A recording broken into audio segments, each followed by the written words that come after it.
Buen día, licenciado, buen día, compañeros. Mi nombre es Lili Corina Sosa Argueta. Soy estudiante de la carrera de profesorado de enseñanza media en Ciencias Naturales con orientación ambiental, el cuarto ciclo. La clase que tengo el día de hoy es sobre la clasificación de diferentes instrumentos de acuerdo con la técnica a utilizar.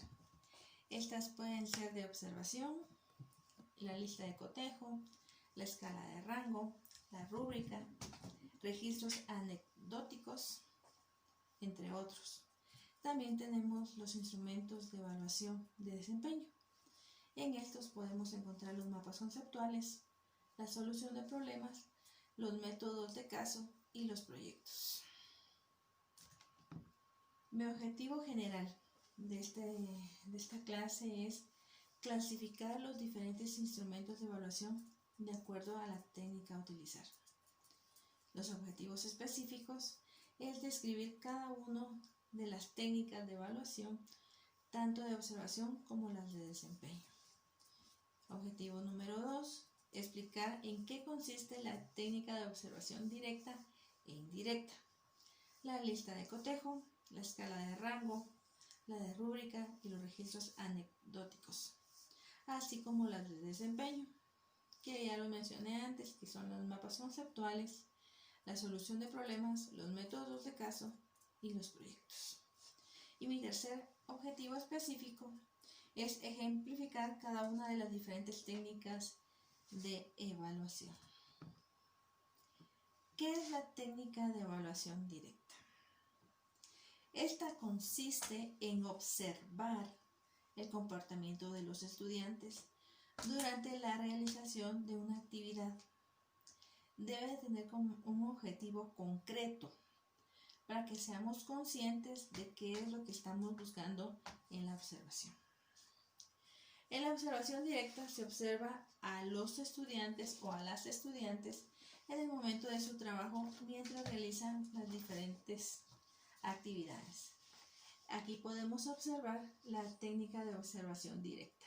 Podemos observar a la maestra observando a su estudiante realizar la tarea que ella le asignó. Una de las ventajas de esta técnica de observación directa es que no influye en la actividad del estudiante. Tampoco va a inhibir al estudiante ni la situación real de aprendizaje. Tampoco va a modificar el ambiente escolar y evalúa todas las capacidades y todo tipo de contenidos. Pero también hay desventajas. La desventaja de esta técnica de observación es la subjetividad, el nivel de atención y el error lógico. Tenemos en esta también la observación indirecta. En esta es donde se va a evaluar los trabajos que el profesor le deja a los estudiantes. Una de las desventajas de esta técnica de observación indirecta es que causa cansancio en el profesor. ¿Por qué causa cansancio? Porque el profesor tiene que llevarse los trabajos que ha dejado a sus estudiantes a casa para evaluar. Y por consiguiente, esto causa cansancio. También otra de las desventajas de la observación indirecta es la subjetividad. Vamos a ver la lista de cotejo. ¿Qué es la lista de cotejo? También se incluye como instrumento de evaluación. La lista de cotejo es una herramienta que sirve principalmente como mecanismo de revisión de los aprendizajes obtenidos en un aula. Se puede utilizar para evaluar el conocimiento de manera cuantitativa o cualitativa. Es decir, se puede medir lo que ha aprendido el estudiante en cantidad, pero también en calidad. Se puede medir por medio de evaluaciones, pero también se puede medir cuánto ha aprendido subjetivamente el estudiante. Por eso dice que también es cualitativa, en función de los objetivos que se quieran cumplir con esta. La lista de cotejo es útil para evaluar procesos de aprendizajes estructurados, identificar logros y áreas de mejora, evaluar productos terminados, promover la coevaluación y la autoevaluación entre los estudiantes. ¿Qué significa la coevaluación? Significa que entre ellos mismos se pueden calificar. El profesor le puede decir al estudiante que califique a su compañero. Y la autoevaluación, que el mismo estudiante puede calificarse el nivel de aprendizaje, tanto cuantitativo como cualitativo, el adquirido. También la lista de cotejo es útil para realizar una evaluación final a un proceso terminado y evaluar aspectos intermedios de un proceso. Aquí podemos observar un ejemplo de la lista de cotejo. Aquí en la lista de cotejo, el profesor solo va a evaluar sí o no. Por ejemplo, que el profesor haya dejado una investigación al estudiante.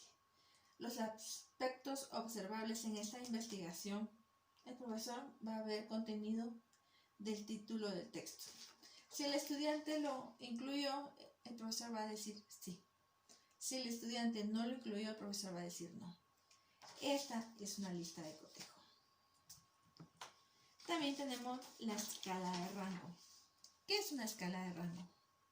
La escala de rango es un conjunto de características, aspectos o cualidades que deben de ser juzgadas de acuerdo a una escala que permite identificar el grado hasta el cual se ha presentado cada cualidad o característica. La escala de calificación o de rango consiste en una serie de indicadores y una escala graduada para evaluar cada uno.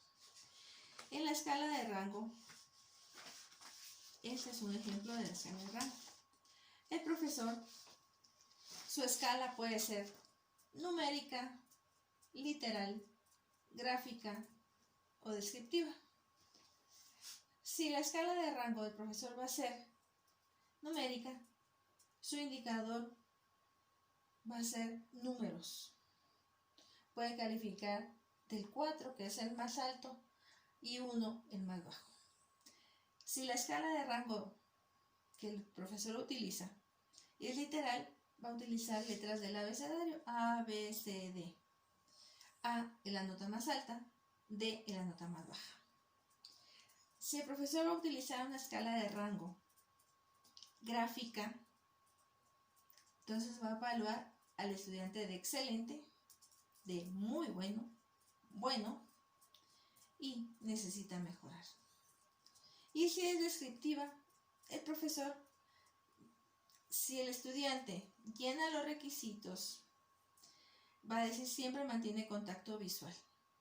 Y si el estudiante no llena la escala de rango, va a poner nunca mantiene contacto visual con sus compañeros. ¿Qué es la técnica de evaluación rúbrica? Es un intento de delinear criterios consistentes en la evaluación. Es utilizada para evaluar criterios complejos y subjetivos, además de proveer un marco de autoevaluación y reflexión. Es un sistema de valoración integral que establece matrices de criterios, de rangos, de requisitos y escalas para apoyar el proceso de valoración. Una evaluación por rúbrica va a permitir compartir con el estudiante la responsabilidad de su aprendizaje. Aquí el profesor tiene la oportunidad de compartir con el estudiante, lo involucra. Y también de su calificación, porque conjuntamente se deciden los rangos y los requisitos. También en la rúbrica, los rangos deben evitar la implicación de bueno o malo. En una rúbrica no puede existir el estudiante es bueno, el estudiante es malo. No debe de existir eso en la rúbrica. ¿Cómo se va a elaborar una rúbrica analítica? Debe llevar que los indicadores se colocan en la primera columna. Los niveles de logro van en la primera fila. Finalmente, en el cruce de ambas se ubican los descriptores del logro, que dan cuenta del nivel alcanzado por los estudiantes. Cada descriptor del logro debe ser muy preciso en cuanto a las formas en que se manifiesta, es decir, se observa en cada uno de los niveles. ¿Qué son los registros anecdóticos? Los registros anecdóticos, que es parte de una técnica de evaluación, es considerada una técnica de observación, ya que permite evaluar los procesos de aprendizaje en el momento en que se producen. ¿Qué quiere decir eso? Que aquí vamos también a trabajar conjuntamente la observación. Dice que es una técnica de observación que va a permitir evaluar los procesos de aprendizaje en el momento en que suceden. Con esa técnica, los docentes, o sea, nosotros los docentes, podemos advertir los conocimientos, las habilidades, las actitudes y los valores que poseen los alumnos y cómo las utilizan en una situación determinada. Un registro anecdótico es un informe que describe hechos, sucesos o situaciones concretas que se consideran importantes para el alumno o para el grupo y da cuenta de sus comportamientos, actitudes, intereses y procedimientos. Para que resulte útil como instrumento de evaluación, es necesario que el observador registre hechos significativos de un alumno, de algunos alumnos o del grupo. Si el observador no registra hechos significativos, no ha hecho un registro anecdótico. Aquí observamos un ejemplo anecdótico, de registro anecdótico. Este es un ejemplo sobre Luis, que es un niño en la edad preescolar. El observador aquí relata que Luis se puso a llorar cuando el papá lo llevaba a clases. Pero una característica que Luis hizo de que sus llantos no tenían lágrimas. Y al momento inmediato que el papá lo dejó ahí, Luis ya no lloró y se fue directamente a los tacos. Todo esto lo relató el observador. Y los comentarios que hizo el observador fue: Luis no ha tenido problemas de adaptación. O sea, que Luis haya llorado no ha sido por problema de adaptación. Pero sí hace una observación en este comentario el observador. Dice: si se repite el hecho de Luis, ¿verdad? Hablaré con los representantes de Luis o los padres de Luis para indagar si no existen problemas familiares por el cual Luis se ha comportado de esa manera. Ahora hablaré de las técnicas de evaluación de desempeño. Estas técnicas de evaluación de desempeño vienen a involucrar directamente al estudiante. ¿Por qué? Porque requiere que el estudiante responda o realice una tarea que demuestre su aprendizaje de una determinada situación. Involucra la integración de conocimientos, habilidades, actitudes y valores puestas en juego para el logro de los aprendizajes esperados y el desarrollo de competencias. Por eso se llama de desempeño. En estas técnicas de evaluación de desempeño, los docentes jugamos un papel muy importante en el proceso de la actividad evaluativa, que responde las habilidades de cada estudiante y las necesidades educativas para mejorar el aprendizaje durante el ciclo escolar. El uso de la técnica de evaluación de desempeño es formativo. ¿Por qué? Porque va a permitir formar al estudiante. Porque como dice, el estudiante debe de involucrar, debe de integrar sus conocimientos, sus habilidades, sus actitudes y sus valores. Por lo tanto, es formativo para el estudiante. que da a entender que se realiza constantemente durante el proceso de enseñanza-aprendizaje. Dentro de las técnicas que tenemos en la evaluación de desempeño está el portafolio, el diario de clase, el debate, el ensayo, el estudio de casos, el mapa conceptual, la resolución de problemas, proyectos y texto para libros. Yo les hablaré solamente de algunos de ellos. Por ejemplo, la técnica de evaluación de portafolio. ¿Qué es la técnica de evaluación de portafolio? Es una técnica que se utiliza para recolectar los materiales o informaciones elaborados por los estudiantes durante un tiempo determinado en clase, en donde se incluyen tareas, comentarios y análisis críticas. El objetivo de la evaluación de portafolio es verificar las habilidades y los logros que los estudiantes alcanzan. Este es un ejemplo de portafolio. Y la organización de portafolio estudiantil debe de llevar portada,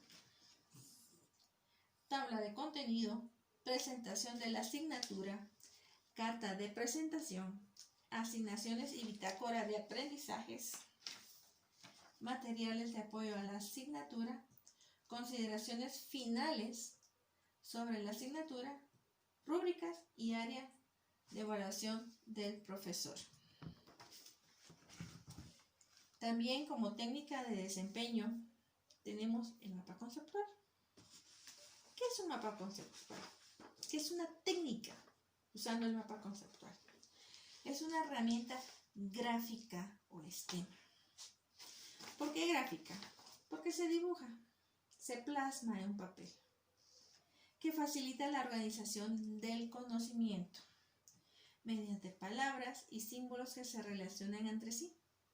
Plantea conceptos complejos representados de un modo que facilitan la codificación. La información que contiene un mapa conceptual es muy acotada. Solo se basa en los conceptos principales o palabras claves del tema a desarrollar.